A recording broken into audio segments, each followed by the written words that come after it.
হাসিনাকে বাংলাদেশে ফিরিয়ে আনতে হবে।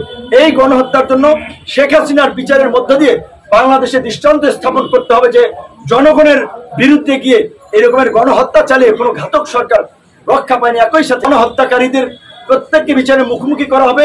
বিচার তো অবশ্যই হবে। ভারতের সাথে দেন দরবার চালিয়ে সে ক্ষমতায় আনার জন্য, সরকারে বসানোর জন্য জীবন দেয়নি। এই দেশের ছাত্র যুবক তরুণদের রক্ত অনেক ঝরেছে, 52-তে ঝরেছে, 62-তে ঝরেছে, 69-এ ঝরেছে, 71-এ ঝরেছে, 90-এ ঝরেছে। গত 17 বছরে সাবেক কোনো এমপি, সাবেক কোনো মন্ত্রী, কোনো আমলা রাজপথে পুলিশের গুলিতে মারা যায় নাই, ওইভাবে বুম হয় না। সাধারণ মানুষ, সাধারণ কর্মী তারা গুলি খেয়েছে, রক্তাক্ত হয়েছে, জীবন দিয়েছে। কাজেই এই বিপ্লবের পরে যে নতুন সরকার ব্যবস্থা, নতুন রাষ্ট্র ব্যবস্থা, সেখানে আম জনতার, জনগণের চাওয়া পাওয়ার প্রতিফলন থাকতে হবে। আমরা যারা এই প্রজন্মের রাজনীতি করি, কোটা সংস্কার থেকে এই রাষ্ট্র সংস্কারের আন্দোলন করেছি, এই স্বপ্ন বাস্তবায়ন না হওয়া পর্যন্ত আমরা সদা জাগ্রত আছি এবং আমাদের অনুসারীদেরকে আমরা পরিষ্কারভাবে বলতে চাই, যার বিরুদ্ধে একটা ব্লেড কিংবা 2 টাকার সুতাও যদি লুটপাটের অভিযোগ পাওয়া যায়, তাকে আমরা নিজের আইন শৃঙ্খলা বাহিনীর হাতে তুলে দেব। সারা দেশে গণ অধিকার পরিষদ, অন্যান্য রাজনৈতিক দল, যারা বিরোধী রাজনৈতিক দল, তাদেরকে অনুরোধ করব, আপনারা নেতা কর্মীদেরকে শান্ত করুন। কারা কি করছে ইতিমধ্যেই কিন্তু সমস্ত ডেটা আমাদের কাছে চলে আসছে। সাংবাদিকরা জানে এই লুটপাট নৈরাজ্য চলতে দেব না, আমরা দেব না, আমরা পরিষ্কারভাবে বলছি।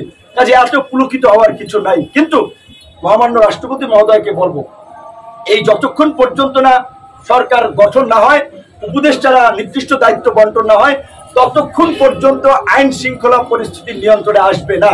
এই উপদেষ্টা পরিষদ গঠন করেই বিভিন্ন জায়গায় রাজনৈতিক দল, নাগরিক সমাজ, গণমাধ্যম কর্মী সকলের সমন্বয়ে জেলায় জেলায়, উপজেলায় উপজেলায় কমিটি করে এলাকার পরিবেশ রক্ষা করতে হবে। এই যে আন্দোলন করেছে আমাদের ছাত্র তরুণ, স্কুল পড়ুয়া শিক্ষার্থীরা, কলেজ পড়ুয়া শিক্ষার্থীরা, বিশ্ববিদ্যালয় পড়ুয়া শিক্ষার্থীরা, কয়েকদিন পরে শিক্ষা প্রতিষ্ঠান খুলে দিলে তারা অনেকে ক্লাসে ফিরে যাবে। তাদের তো বছর বছর একেবারে আন্দোলন করা রাজপথে থাকা সম্ভব নয়। কাজে এইখানে গণমাধ্যমের একটা কিন্তু গুরুত্বপূর্ণ ভূমিকা রাখার সুযোগ তৈরি হয়েছে। আপনাদেরকে এইবার আপনাদের পেশাদারিত্ব দেখাতে হবে, আপনাদের প্রফেশনালিজম দেখাতে হবে, আপনাদের সেই ফ্রিডম, অবাধ স্বাধীনতা আল্লাহর রহমতে এখন আপনাদের আছে। কাজে আপনারা এগুলো তুলে ধরবেন।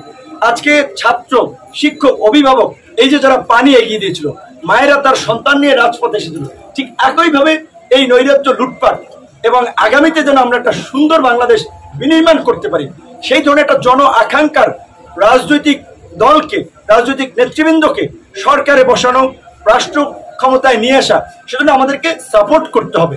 অন্তর্বর্তীকালীন সরকার 3 মাসের হবে না 6 মাসের হবে না 3 থেকে 6 বছর হবে, সেটা রাজনৈতিক দলের সাথে আলোচনা সাপেক্ষে, ছাত্র তরুণদের প্রতিনিধিদের সাথে আলোচনা সাপেক্ষে একটা সিদ্ধান্ত নিতে হবে। কিন্তু একই সাথে আমাদের খেয়াল রাখতে হবে, একটা অনির্বাচিত সরকার যদি দীর্ঘদিন ক্ষমতায় থাকে, তাদের তো ওইভাবে অনেকের রাষ্ট্র পরিচালনার অভিজ্ঞতা নাই। ডক্টর মোহাম্মদ ইউনূস স্যারকে প্রদান করা হয়েছে, এটা তো আমরা অনেক আগে থেকেই বলেছি যে বাংলাদেশে ডক্টর মোহাম্মদ ইউনূস স্যারের লেভেলের লোক এই মুহূর্তে নাই। সো তার প্রশ্নে আমাদের অগাধ শ্রদ্ধা, ভালোবাসা, সমর্থন আছে। কিন্তু একটা গণতান্ত্রিক রাষ্ট্র তো নির্বাচিত জনপ্রতিনিধিদেরকে যত দ্রুত সম্ভব রাষ্ট্র পরিচালনায় নিয়ে আসতে হবে জনগণের ম্যান্ডেট নিয়ে। এখন আমরা মনে করি যে 3 থেকে 6 মাসের মধ্যে, 3 থেকে 6 মাস মেয়াদে একটা অন্তর্বর্তীকালীন সরকার হতে পারে। সেটা যদি রাজনৈতিক সকল দল, ছাত্র জনতা আরো কম বেশি সমর্থন করে, সেখানে আমাদের মতামত থাকবে। কিন্তু 3 থেকে 6 বছর যদি একটা অনির্বাচিত সরকার থাকে, তাহলে সেই দেশে গণতন্ত্র থাকবে না, ওটা আরেকটা অন্যরকম পরিস্থিতি কিন্তু তৈরি হবে। কাজে এখানে আমাদের কিন্তু সতর্ক থাকতে হবে। এবং এই আন্দোলনের বিশেষ করে আমাদের লিখিত বেশ কিছু দাবি দেওয়া আমাদের সাধারণ সম্পাদক জানিয়েছে যে বর্তমানে আমরা সব রাজনৈতিক দলকে এলাকায় এলাকায় শান্তি সম্প্রীতির জন্য জনসাধারণ, নাগরিক সমাজ, সংবাদকর্মী, স্থানীয় প্রশাসন যারা আছে তাদের সাথে মত বিনিময় করার জন্য মত বিনিময় সভা করা, সম্প্রীতি র্যালি করা, এগুলোর আমরা আহ্বান জানাই। গণ অধিকার পরিষদের পক্ষ থেকে আগামী শুক্রবার বিকাল ৩টায় গণ অধিকার পরিষদের কেন্দ্রীয় কার্যালয়ে আমরা এই সম্প্রীতি আমরা একটা সমাবেশ করব, যেখানে বিভিন্ন মত পথের ধর্ম বর্ণের মানুষ থাকবে। আমাদের এই ঢাকার সমাবেশ থেকে সব মত পথের মানুষের নিয়ে আমরা পুরো জাতির উদ্দেশ্যে একটা জাতীয় ঐক্য এবং সম্প্রীতি প্রতিষ্ঠায় আমরা আবেদন জানাবো। আপনাদের মাধ্যমে আমরা দেশবাসীকে আমরা জানাচ্ছি। কিন্তু এই মুহূর্তে যেটা সবচেয়ে বার্নিং ইস্যু, একজন রিক্সাওয়ালা গুলিবিদ্ধ হয়েছে, একজন ঠেলা চালক গুলিবিদ্ধ হয়েছে।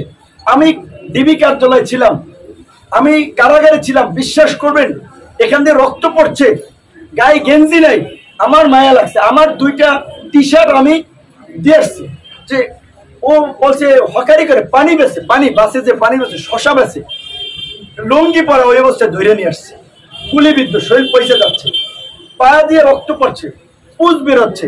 ধরেন আমরা যারা একটু পরিচিত নন ফেস, তাদের একটু যদি বলি বুকে ব্যথা, হসপিটালে নিয়ে যায়, কারো হসপিটালে নাপা টাপা দেয়, কিন্তু আমপাবলিক যে ওদের সাথে অমানুষের মতো আচরণ করে। তো এই যে জেলখানায় যারা আছে, বাইরে যারা আহত আছে, এই আহতদের চিকিৎসা আমি সেনা প্রধানকে অনুরোধ জানাবো যে আপনি যেমনি ভাবে বলেছেন গণহত্যাকারীদের প্রত্যেককে বিচারের মুখোমুখি করা হবে, বিচার তো অবশ্যই হবে। ভারতের সাথে দেন দরবার চালিয়ে শেখ হাসিনাকে বাংলাদেশে ফিরিয়ে আনতে হবে। এই গণহত্যার জন্য শেখ হাসিনার বিচারের মধ্য দিয়ে বাংলাদেশে দৃষ্টান্ত স্থাপন করতে হবে যে জনগণের বিরুদ্ধে গিয়ে এরকমের গণহত্যা চালিয়ে কোনো ঘাতক সরকার রক্ষা পায়নি। একই সাথে আওয়ামী লীগের এমপি মন্ত্রী, আওয়ামী লীগের এই লুটপাট এবং এই ফ্যাসিবাদের সাথে যারা জড়িত ছিল, অনতি বিলম্বে তাদের অ্যাকাউন্ট ফ্রিজ করে দিতে হবে, যেন তাদের অ্যাকাউন্ট থেকে বেনজিরের মতো টাকা পয়সা যেন সরিয়ে না নিতে পারে। এবং আমরা এখন এই লুটেরাদের সম্পদ কেউ কিনবেন না, ফ্ল্যাট কেউ কিনবেন না, টেলিভিশনের মালিকানা কেউ নেবেন না।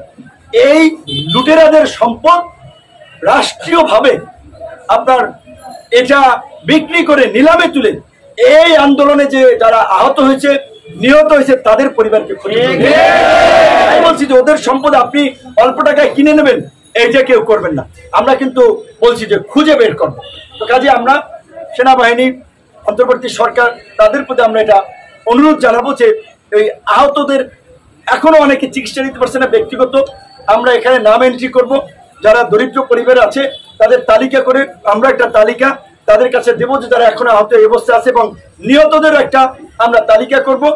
আমাদের দপ্তর সমন্বয়ক শাকিলুজ্জামান এবং আমাদের গণমাধ্যম সমন্বয়ক আবু হানিফ, দুজন তারা এই টেবিল ফেলে এখানে তারা আহত এবং নিহতদের তালিকা করবে। আপনারা যারা অনেকে লাশ ভয়ে এলাকায় নিয়ে যান নাই, অনেকে লাশের কথা বলেন নাই, তারা দয়া করে এইখানে এসে তাদের পরিচয়গুলো, নামগুলো আমাদের লিপিবদ্ধ করবেন। আমরা রাষ্ট্রপতির কাছে, সেনা প্রধানের কাছে, অন্তর্বর্তীকালীন সরকার প্রধানের কাছে আমরা এগুলো তুলে দেব। নিহতদের পরিবারের সাথে আমরা দলের পক্ষ থেকে আমরা দেখা করার সিদ্ধান্ত নিয়েছি।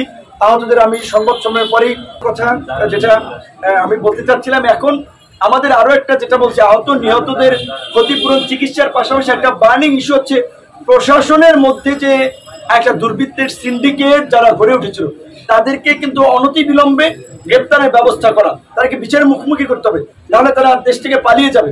এবং সামগ্রিকভাবে যে আমাদের একটা রাষ্ট্র মেরামত বা এই মুহূর্তে ইন্টারিম গভর্নমেন্ট যেটা করতে পারে তার একটা রূপরেখা সংক্ষিপ্তভাবে কিন্তু আমাদের সাধারণ সম্পাদক উল্লেখ করেছে যে শিক্ষা প্রতিষ্ঠানে গণতান্ত্রিক মূল্যবোধ বিকশিত করার জন্য সকল বিশ্ববিদ্যালয় কলেজগুলোতে ছাত্র সংসদ নির্বাচন করা, ঢাকা বিশ্ববিদ্যালয়, রাজশাহী বিশ্ববিদ্যালয়, জাহাঙ্গীরনগর সহ 4টি যে স্বায়ত্তশাসিত বিশ্ববিদ্যালয় আছে, দেশের সমস্ত পাবলিক বিশ্ববিদ্যালয়গুলোকে স্বায়ত্তশাসন দেওয়া। কারণ যদি স্বায়ত্তশাসন থাকে সেখানে শিক্ষকদের কিছুটা ফ্রিডম থাকে, ছাত্রদের কিছুটা ফ্রিডম থাকে, ছাত্র সংসদ নির্বাচন যদি থাকে এবং এই আপনার স্বায়ত্তশাসন যদি থাকে, তাহলে এই যে ছাত্র সমাজ একবারে 52 থেকে 71, 90 থেকে 24 বারবার যে প্রতিবাদের মাধ্যমে ফ্যাসিবাদ গণবিরোধী সরকারকে রুখিয়ে দিয়েছে, এইটা রুখিয়ে দিতে পারবে। এবং এখন এই নির্বাচন কমিশন, বিচার বিভাগ, দুর্নীতি দমন কমিশন, এটা কিন্তু সংস্কার করতে হবে। এই যে 16 লক্ষ কোটি টাকা দেশের গত 15 বছরে পাচার হয়ে গেছে, এই পাচারকৃত অর্থ ফিরিয়ে আনতে হবে, দেশের উন্নয়নের কাজে লাগাতে হবে। দেশের মেধাবী সন্তানরা যারা এই দেশে মূল্যায়ন না পেয়ে দেশ ত্যাগ করে চলে গিয়েছেন, তাদের সাথে যোগাযোগ করে আমরা এই রাষ্ট্র পুনর্গঠনে তাদেরকে দেশে এসে এখন দায়িত্ব নেওয়ার আমরা আহ্বান জানাবো। ডক্টর মোহাম্মদ ইউনূসের মতো একজন প্রোগ্রেসিভ লিবারেল, এতটা broad minded, internationally well known, well connected এইরকম একজন ব্যক্তি আমরা পেয়েছি। এটা আমাদের দেশের জন্য যে একটা কত বড় সম্পদ, তো কাজী তার হ্যান্ডস লাগবে, তার হেল্পিং হ্যান্ডস লাগবে এই রাষ্ট্রকে মেরামত করার জন্য। সুতরাং আমি আমাদের দেশের যারা বংশোদ্ভূত সন্তানেরা বাইরে আছেন, ইঞ্জিনিয়ার, ডাক্তার, প্রকৌশলী, যারা বিভিন্ন সেক্টরে গুরুত্বপূর্ণ দায়িত্ব পালন করছেন, তাদেরকে বলবো বাংলাদেশ আপনার মা মাটি আপনাকে ডাকছে। এই বাংলাদেশকে নতুন করে বিনির্মাণ করতে হবে। নয়া রাষ্ট্র ব্যবস্থার জন্য রাজনৈতিক সমঝোতার প্রয়োজন হবে। অবশ্যই রাজনৈতিক দলগুলো সেই সমঝোতার আলোকে, আপনারা জানেন যে এই গত নির্বাচনের আগে আপনারা একটা 31 দফা রূপরেখা দিয়েছে, এবং আমাদের প্রবাসী ভাই বোনদের প্রতি আমি একটা জিনিস আহ্বান জানাবো, এখন এটা জনগণের সরকার হবে। ইন্টারিম গভর্নমেন্ট হইলেও আমাদের সমস্ত রাজনৈতিক দলের সমর্থন আছে। কাজে এই যে দেশের যে ইকোনমির যে আপনার বেহাল দশা, এখন থেকে আপনারা প্রত্যেকটা পয়সা পাঠাবেন ব্যাংকিং চ্যানেলে, রেমিটেন্সের মাধ্যমে এখন আমাদের অর্থনীতি সচল করতে হবে।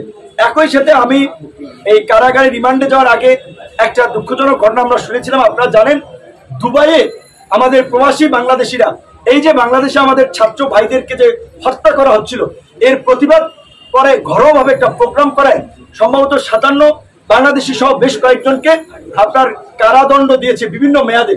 তো আমরা সেখানে দুবাইয়ের যারা দূতাবাসে আছেন, বাংলাদেশের অন্তর্বর্তীকালীন সরকার অবশ্যই সেই আমাদের প্রবাসী বীর মুক্তিযোদ্ধা যারা এই দ্বিতীয় মুক্তিযুদ্ধের জন্য ত্যাগ স্বীকার করতে গিয়ে সেই কারাগারে আপনার বিদেশের কারাগারে বন্দী হয়েছেন, তাদের মুক্তির জন্য ব্যবস্থা করতে হবে। প্রবাস থেকে যারা আমাদের এই আন্দোলন সংগ্রামে উৎসাহ জুগিয়েছেন, সহযোগিতা করেছেন, গণতন্ত্রের পক্ষে, মানবাধিকারের পক্ষে জোরালো ভূমিকা রেখেছেন, বিশেষ করে বেশ কয়েকজন সাংবাদিকের নাম না বললেই নয়, জুলকার নাইম সাহের, নাগরিক টিভি টিটু, কনক সরোয়ার, শাহেদ আলম, এরকম আরো অনেকে, মাফ করবেন যে সবার নাম না বলতে পারে কারণ এই মুহূর্তে মনে আসছে না। তো এই সমস্ত হিরোদেরকে, তারা দেশের বাইরে থেকেও যে বাংলাদেশের জনগণের পক্ষে যে অবস্থান নিয়েছে, তাদেরকে আমরা পুরস্কৃত করবো। তাসলিম খলিল নেত্র নিউজের সবচেয়ে বড় কাজ করেছে, মনির হায়দাররা আপনারা জানেন। এবং একই সাথে এই দেশে সাগর রুনি সহ যেই সাংবাদিকদের হত্যাকাণ্ডের শিকার হয়েছে, তাদের বিচারও আমরা দাবি জানি এবং আমরা তার জন্য সোচ্চার থাকবো। যেসব সাংবাদিকরা এই সরকারের গত 17 বছরে ক্ষতিগ্রস্ত হয়েছে, অনেকের আমরা জানি দেশে থাকতে পারে, সম্পদ কেড়ে নিয়েছে, তাদেরও আমরা পাশে থাকবো। এবং আপনাদের প্রতি একটা অনুরোধ থাকবে, এই ফ্রিডমের জন্য, আপনাদের পেশার জন্য আপনাদেরকে লড়াই করতে হবে, আমরা পাশে থাকবো। এবং আমরা যে গণতন্ত্রের জন্য লড়াই করছি, সেই লড়াইয়ে নাগরিক হিসেবে আপনারা পাশে থাকবেন। আপনাদের মাধ্যমে পুরো দেশবাসীকে ধন্যবাদ এবং কৃতজ্ঞতা জানাই, যারা আমার মুক্তির জন্য কথা বলেছেন, আমার জন্য প্রতিবাদ করেছেন, দোয়া করেছেন। এই যে ভালোবাসা, এইটার জন্যই আসলে আমাদের রাজনীতিটা করা। সো এই ভালোবাসাই আমরা মানুষের কাছে চাই, এবং আমরা এই সম্প্রীতি, আগামী শুক্রবার এই সম্প্রীতি সমাবেশ করার মধ্যে দিয়ে আমরা জেলায় জেলায় জাতীয় ঐক্য এবং সম্প্রীতি প্রতিষ্ঠার জন্য জেলায় জেলায় আমরা সফর করব। আমরা আমাদের নেতাকর্মী সহ সব দলের নেতাকর্মীদেরকে আবারও শান্ত থাকার অনুরোধ জানাই। বিশেষ করে একটা কথা বিশেষভাবে উল্লেখ করা দরকার, হামলা হয়েছে মাশরাফির বাড়িতে, সেটা অনাকাঙ্ক্ষিত, আমরা নিন্দা জানাই। কিন্তু প্রচার করা হচ্ছে যে সংখ্যালঘু লিটন দাস। তাহলে এই যে ভারতীয় গণমাধ্যম যে বাংলাদেশ বিষয়ে যে নেগেটিভ প্রোপাগান্ডা ছড়াচ্ছে, বিভ্রান্তি ছড়াচ্ছে, শুভেন্দু অধিকারী যে পশ্চিমবঙ্গের যে বিজেপির যে সভাপতি, তিনি বলেছিলেন যে 1 কোটি হিন্দু শরণার্থীকে নাকি বাংলাদেশ থেকে ভারতে পাঠিয়ে দেবে। কোন কুলাঙ্গার এই দেশের একজন সংখ্যালঘুকে ভারতে পাঠাবে? কে তাদের উপরে হামলা করবে সেটা আমরা দেখবো। তা আমার দেশের ভাই, বন্ধু, আমাদের স্বজন। বরঞ্চ আমরা যেটা তথ্য পাচ্ছি, এখানে আওয়ামী লীগাররা, দেশের যাই চেলা চামুন্ডা লেসপেন্সার আছে, তারা এবং ভারতীয় গোয়েন্দা সংস্থা রয়ের ষড়যন্ত্রে বিভিন্ন জায়গায় এই সংখ্যালঘুদের উপরে হামলা হচ্ছে। এবং এই ঘটনাকে বিশ্ব মিডিয়ায় প্রচার করার জন্য যে এই যে বাংলাদেশে মৌলবাদের উত্থান হচ্ছে, উগ্রবাদীরা রাষ্ট্র ক্ষমতা দখল করছে, সেখানে সংখ্যালঘুরা নিরাপদ দেয়। কিন্তু আমি বিএনপি, জামাত, গণ অধিকার পরিষদ সহ সকল রাজনৈতিক দলকে অনুরোধ করব, যেই যে এলাকায় সংখ্যালঘুরা আছে, আপনারা তাদের সহ একটা কমিটি করে তাদের ঘর বাড়ি সম্পদ আপনারা পাহারা দেবেন। এবং আমরা প্রত্যেকটি সংখ্যালঘু ভাই বোনকে বলবো, অন্তত গণ অধিকার পরিষদের নেতা কর্মীরা প্রতিদিন রাত জেগে আপনাদের বাসা পাহারা দেবে। আপনারা যদি আক্রান্ত হন, গণ অধিকার পরিষদে আপনারা এই খবরটুকু পৌঁছে দেবেন। এই যে ঘর পোড়ার মধ্যে যারা আলু পোড়া খেতে চায়, এদের ভিডিও রাখুন। ইন্টারিম গভর্নমেন্ট হইলে বিচারের মুখোমুখি তাদের হতে হবে। ভাবছে কি সরকার এরা গঠন করে বলাইছে, তারা লুটপাট করছে, এমপি হয়ে গেছে, পাস্তান হয়ে গেছে, গুন্ডা হয়ে গেছে, এখনই মার্কেট দখল, আর একজনের ফ্ল্যাট দখল, আরেকজনের টেলিভিশন চ্যানেল দখল, আরেক সাংবাদিককে মাইরা হাউস থেকে বের করে দেওয়া, এই নৈরাজ্য আমরা চাই। আমরা একটা শান্তি সম্প্রীতির বাংলাদেশ চাই, একটা সহনশীল সমাজ চাই, একটা গণতান্ত্রিক মূল্যবোধের সমাজ চাই। মারামারি, হানাহানি, প্রতিশোধ, প্রতিহিংসা এই দেশে গত 53 বছরে চলেছে। এই অ্যানালগ রাজনীতি, old generation corrupted politics, dirty পলিটিক্সকে তরুণ সমাজ ধুয়ে মুছে তারা পরিষ্কার করে নতুন রাজনীতি, নতুন বাংলাদেশ বিনির্মাণ করবে। যেই কারণেই তরুণরা আজকে এই শিক্ষা প্রতিষ্ঠান থেকে রাজপথে, কোটা সংস্কার থেকে রাষ্ট্র সংস্কারের দাবি তুলেছে। রাষ্ট্র সংস্কার করেই তরুণরা, যারা শিক্ষার্থী তারা শিক্ষা প্রতিষ্ঠানে ফিরবে, যারা রাজনীতি করছে তারা আগামী বাংলাদেশের নেতৃত্ব দেবে। আপনারা